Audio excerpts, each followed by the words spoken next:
Winners and losers, a matter of the objective Sunday in the NFL, but the subject of our scrutiny, Bryant McFadden here to sort that out. We're talking winners and losers, Mac Man, here Sunday, week 6. Your biggest winner. Take me there. The Pittsburgh Steelers. You know why? They were in the midst of a 2-game losing streak.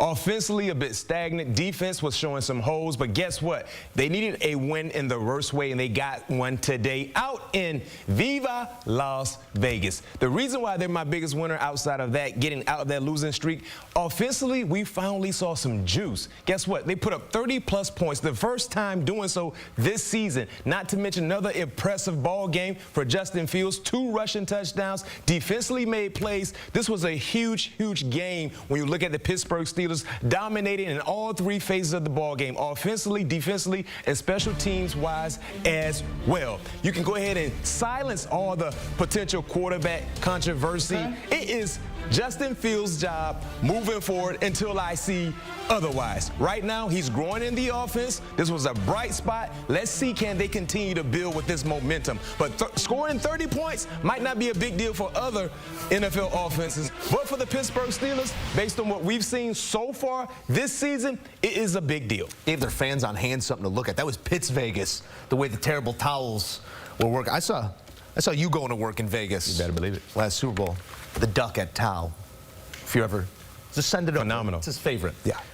Room on that flight home for Devontae? Just inquiring minds. You were in Las Vegas. You want to leave?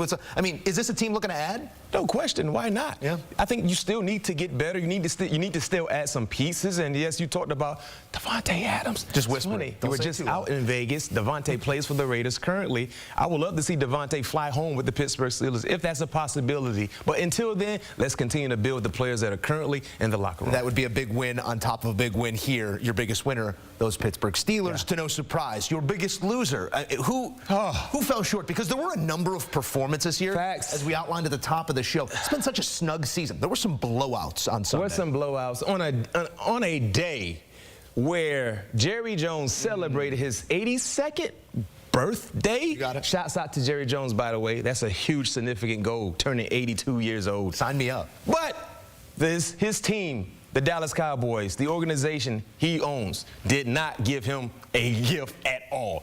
They're my biggest losers, the Dallas Cowboys, and here's why.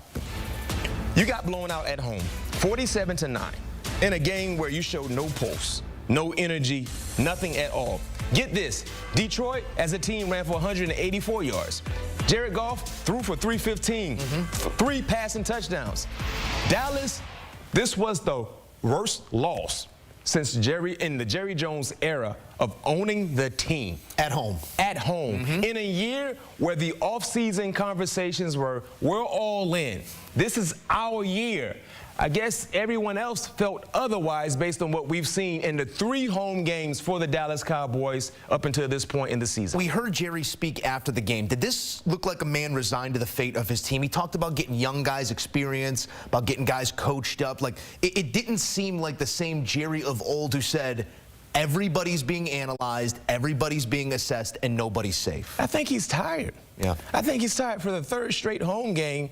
Well, if you want to go back to the postseason play, for the 4th straight home game, including the postseason, they've been blown out.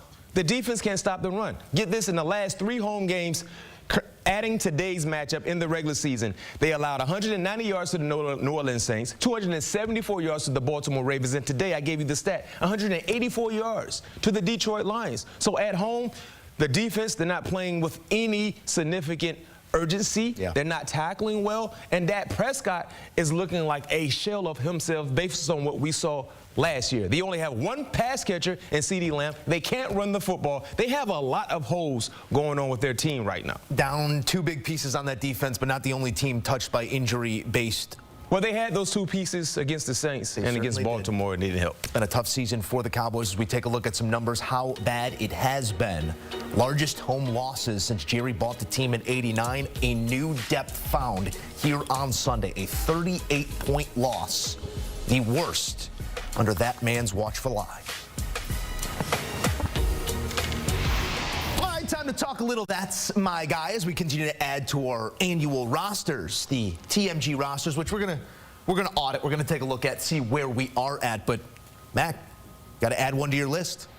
Who you taking here in week 6? My guy was a player. I can't waste it. And he is deserving of this award. My guy for this week is a player that was called into action to play significant time. And he showed up big time. No other than Sean Tucker, right? Normally the third running back for the Tampa Bay Buccaneers, but because of injury, he was elevated to the second back, and he showed up like a first back. 136 yards on 14 carries. He averaged almost 10 yards per carry, 9.7 to be exact, 1 rushing touchdown. In a moment where there were ebbs and flows throughout this ball game, they relied on the running game. We haven't seen this type of rushing performance in quite some time for a Tampa Bay Buccaneers running back. Sean Tucker lived up to the billing today. And I can tell you this much, Joe, it's going to be hard to keep Mr. Tuck on the sideline when he gave you what he gave you today for all of us to enjoy and talk about. He played with a physical mentality. He leaned forward. The quickness, the burst, the vision, the contact balance was all there.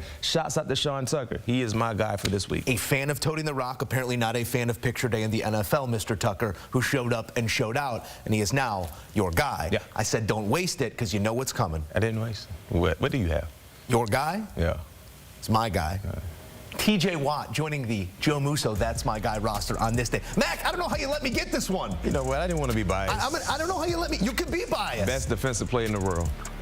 No argument found here, and that's why he is on my roster. That is why he is my guy. In moments where the game, hangs in the balance, nobody shows up like TJ Watt. Forcing a fumble at and around the goal line. A second fumble had forced one prior in this game. I mean, I said it to you as we were watching this game in the green room.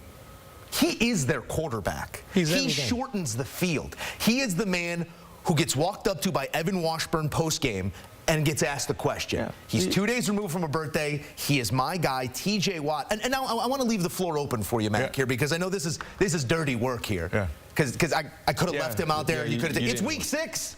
You had opportunities to take him as your guy. Tell me why he should be your guy and not my guy, other than your 2 Super Bowl rings. Because I get TJ. I understand him. I understand the mentality. Tell me about TJ. But Joe wanted to make him his guy today. I was willing to wait until he dominates against the Ravens or something. You needed 3 forced fumbles. You know what I mean? Because what he did against the Raiders. It's the little old Raiders. But when the Ravens or someone like that comes a calling, that's when he usually put forth another great effort. But I'll say this much, right? A year ago I felt like TJ should have won Defensive Player of the Year award. I felt like they were TJ fatigued, the voters. But this year you can't deny the guy.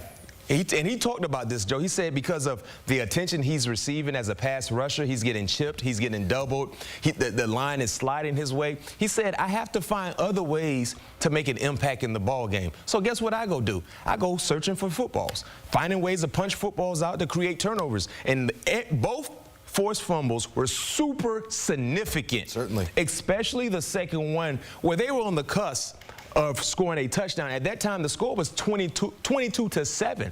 They had an opportunity to be only down, 22-14. One possession game. One possession game. But because of that turnover, that jump-started the effort for the Pittsburgh Steelers. So TJ Watt, man, the best in the world. So we'll call him our guy. He's just staying with me. TJ Watt crosses the 30-year-old line 2 days ago. Said the game's slowing down. It is. He's seeing that football everywhere and making plays on it. B-Mac, you're always my guy.